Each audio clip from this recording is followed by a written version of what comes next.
Nilamon ng mudslide ang malaking bahagi ng isang village sa India. Kita sa nakuha ng video ang nakapangingilabot na pagtakas ng mga tao mula sa ragasan ng putik. 4 na tao na ang naidalang nasawi habang higit 50 pa ang kasalukuyang pinaghahanap ng mga otoridad. Ang buong detalye tutukan sa Global Headlines Report ni Rovic Manuel.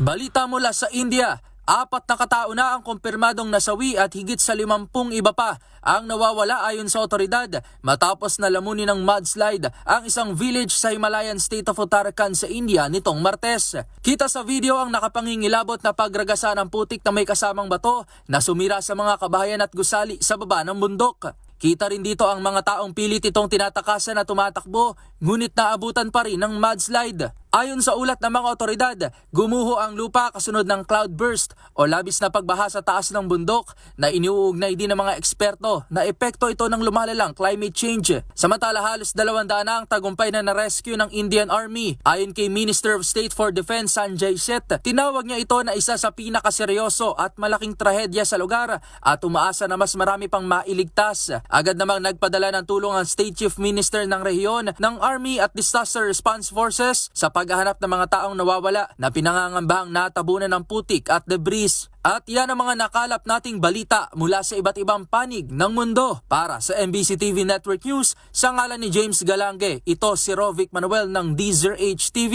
una sa Pilipinas, una sa Pilipino.